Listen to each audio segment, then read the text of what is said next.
Pag-usapan natin ngayon yung basihan or grounds, yung isinampang impeachment complaint laban kay VP Inday Sara.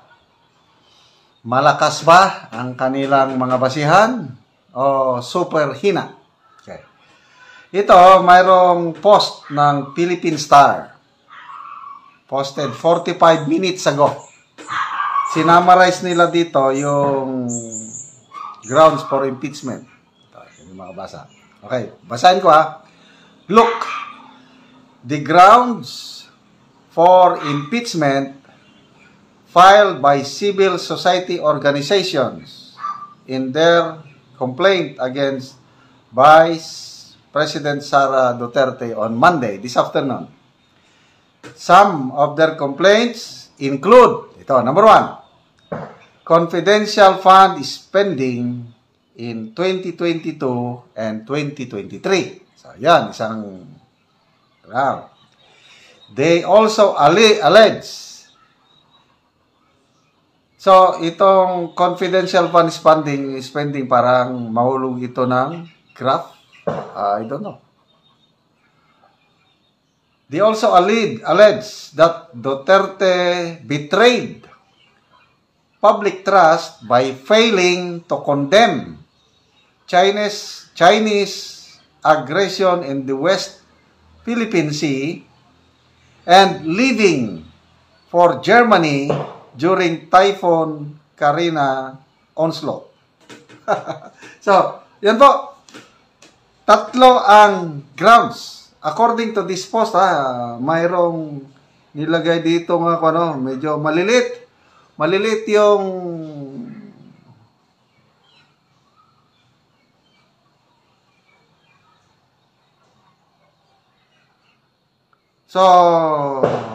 summary.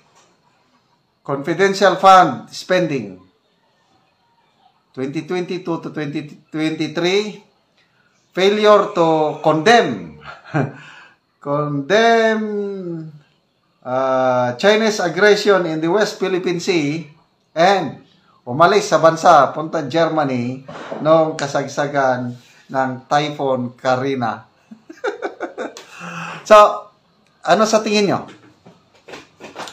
Malakas ba yung basihan ng civil society groups? Ano yung civil society groups? Magdalo, basta religious groups, liberal, si ex-senator De Lima, number 1 dyan eh. Siya ang nanguna kanina sa nag-file. So, isa-isahin natin ha. Confidential fund spending. Ano sa tingin nyo? Paano ba ito? Sapat na ba itong basihan? Sa tingin ko, mahina. Mahinang basihan ito. So, bakit mahinang basihan yung confidential funds? Sa ngayon, wala pang conclusive final findings ang COA. Binigyan pa hanggang February of 2025 ang Office of the Vice President at saka yung nung panahon niya as Deputy Secretary, meron pa silang sapat na panahon hanggang February 2025. So, after February 2025, yun na. Excuse me. I-evaluate na ng COA yung submitted documents. Kasi notice of disallowance lang yung findings ng COA, posible pa yun na makorek ang mga kakulangan. So dahil hindi pa conclusive yung findings, hindi basihan yan para i-impeach ka. Yun ang tingin ko. So, mahina itong confidential funds. Pag conclusive na, example, final na yung decision findings ng COA na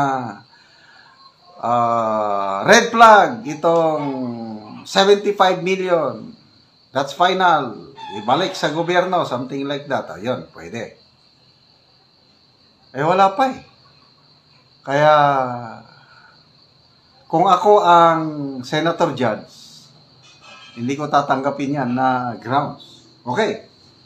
Punta tayo sa failure to condemn Chinese aggression in the West Philippine Sea. Kung ako ang Senator Judge, kaninong trabaho, that's part of foreign policy. Foreign relations na yun eh. That's part of defense. Trabaho ba ng Vice President na I think the President has spoken. Nagsalita ng Presidente tungkol nito nung hindi pa nag-resign si BP Sara, nung medyo maganda pa yung relasyon na. Hindi trabaho ni BP Sara ang mag-condemn kasi ang chief foreign architect nating bansa is the President. So, ang dapat lang, ang bagay na magsalita, mag-condemn is the President being the chief foreign architect. Pwedeng Department of Foreign Affairs. Pwedeng Department of National Defense. Ayun. Sila, kasi, nasanay kasi sila nakikisaw-saw ang lahat. Sinong nakikisaw-saw? Ayun, sa mga congressmen, lalo na ang Speaker of the House. Grabing salita niya. Ganon din ang mga senador. Condemn sila ng condemn. Ang BP Sara, tahimik lang. Bakit? Kasalanan ba niya hindi siya nagsalita? So, ang ini-imply nila siguro, na itong mga Duterte, PRRD at saka si BP Sara is pro-China. I beg to disagree. Ano lang, madiskarte lang si PRRD. Marunong siyang maglaro. Kaya tignan mo, nung siyang presidente, wala tayong masyadong sigalot sa West Philippine Sea. Pagdating nitong administrasyon na ito, masyadong matapang, yun.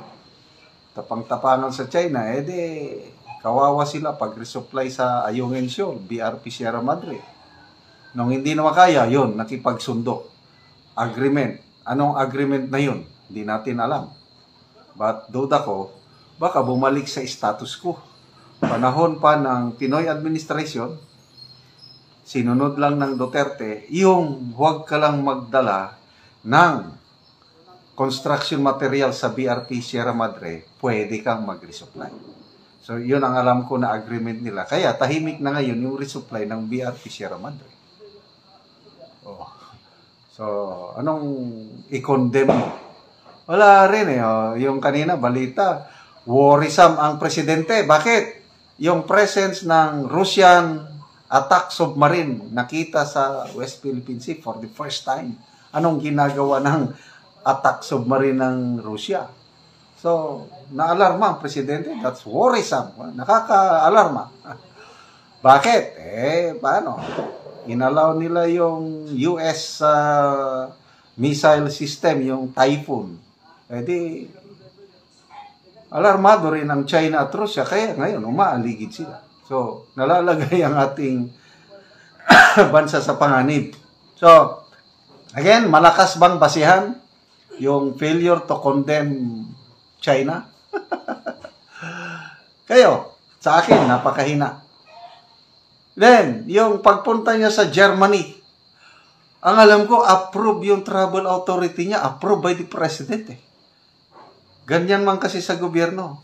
You must have your travel authority. And I believe the president is the approving authority. With papers, hindi naman tumakas si BP Sara. Ay, nako. Kung ano-ano na lang kung ano-ano yung... So, magbasa tayo sa mga comments, Roel Lanuza, sabi niya, part of their script and plan. Tama talaga si Sal Panelo. We support you, BP Sara. Leeds Nimp, sabi niya, seriously? What kind of impeachable offense is that? It lacks solidity. Very superficial.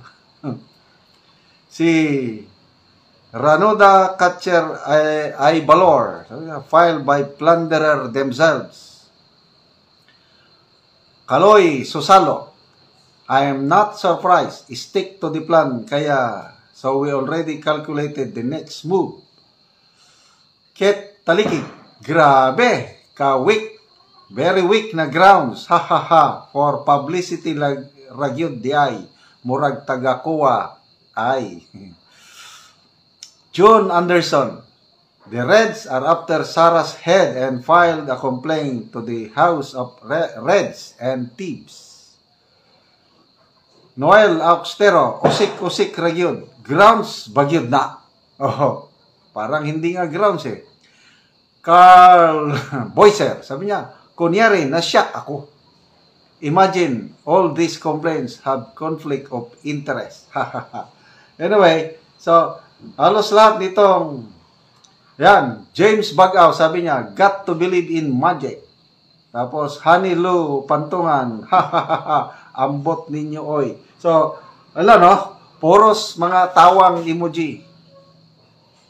Okay, so don't worry.